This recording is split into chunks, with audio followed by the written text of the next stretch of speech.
Hello, my name is Dr. Akil Khalfani, and I'm right here in the beautiful city of Newark, New Jersey, and I'm the director of the Africana Institute here at the college. And I want to just invite you to join us in Kampala, Uganda, for the Africa Reclaimed African Diaspora Conference. It's going to happen next year in 2024. We're in full support of this program, and we need you to be with us.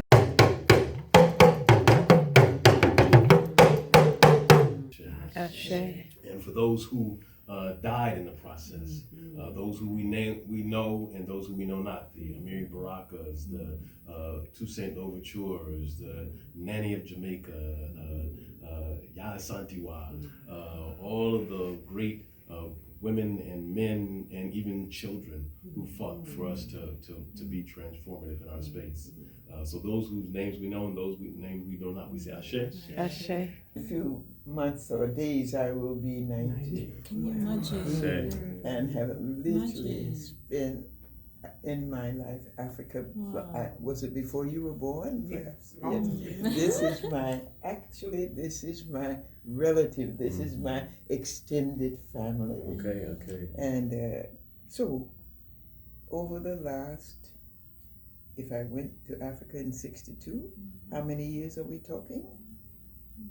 62 until today? Yeah, so if you just said 60, that would be 40 years, and if you add 23 to 40, so 61. Yeah, I 61. literally have never left Africa. Ever since I've known language, I've heard of my cousin Maxine being in Africa. And as a family, we have always been so proud to know that, who she was and what she's been doing. And then to grow up hearing she was valedictorian at college and, just all the wonderful things. And so we're so proud, and we will get to Africa. We will get to Uganda, and some of the cousins have. We had 2 cousins to just visit just a month ago. Awesome. So we're on our way. Yes. Yeah. I founded the women's movement in Uganda. I found it. I'm using the right word. The School of Gender at Mekere, which has celebrated its 30th year, and the first university to give the PhD for gender studies. Last year, we had a gender conference over the whole of Africa. So for us, we're very passionate. As a young African woman, I'm from Zambia, country of Zambia, and as a young African girl, I want to see other African girls to dream big, to dream big. I always say to people, dream big so that you're not scared of your dream. Then you know that you've got something that's growing. So that's myself. Thank you very much.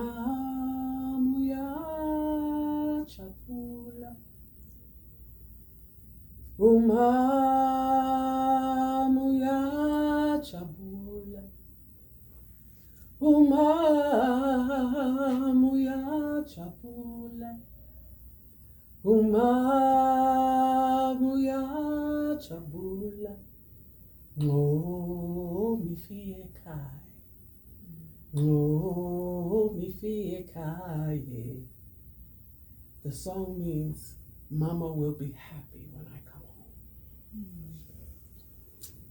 The poem was given to me by Rosemary Garreau in the Côte d'Ivoire. She said, I want you to know my feel.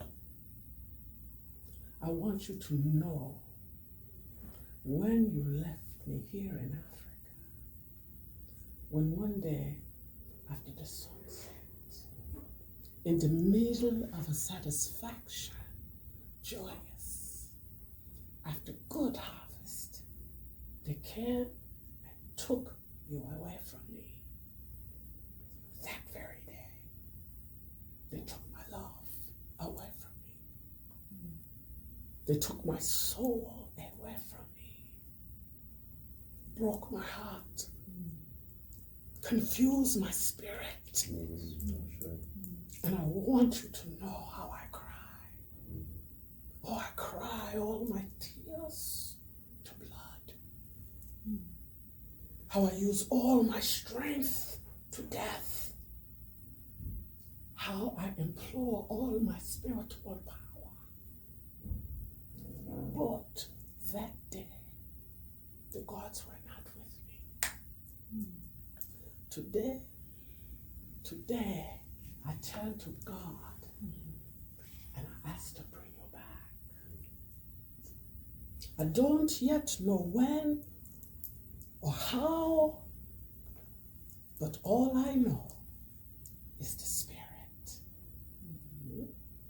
Watching you dance, African dance, searching your heritage through the drum, which is the voice of your ancestors. Then I know you have come back. You are the ones keeping our culture alive. And all I can say is, welcome home, my child. Welcome back to Africa. That is my cry. Uganda or United States or Canada or Europe nation, it's okay. My color as a black person will not define my nationality. So we want to actually start to issue this dual citizen that unite us. That's why we call it unity card. And that, if I'm going to Africa, for example, the Kingdom of Kush where we're building is to be able to create a business hub, to create an asset base for African Americans or the diaspora to be able to own a piece of land, a piece of equity in that country, because there's no country that gives them a piece of their equity. Right. So we want to make sure that African Americans at this time, we spoke about reparation constantly for years, and they fight it. We're talking about voting rights. Every 25 years they want to renew this act. And why is it that we cannot just be a clear citizen? Why you have to keep voting if we should? And so the Kingdom of Kush is a kingdom that will unite us. Why we started trying to build this city-state from ground up is because when we start going to Africa, the reality there also is different. And we're trying to unite, they're not ready. And that's why we're seeing what's happening today in West Africa, in the Francophone zone, that they start to keep French out because all the politicians have their hands tied. We went to invest, and we went to say, get away from this CFI, the currencies. And what we were told, we have to ask master or you get out of here. And that doesn't work for us as Americans. We want to make sure that this oppression has to stop at a certain point. If our ancestors be able to fight this, and the fight now is our fight.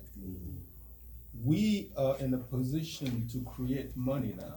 So let's go to our own continent, establish a city-state that we issue our own currencies to be able to support Africa.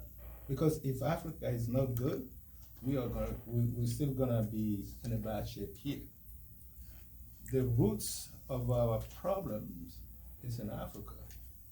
And I say this with 30 years of a research that we made.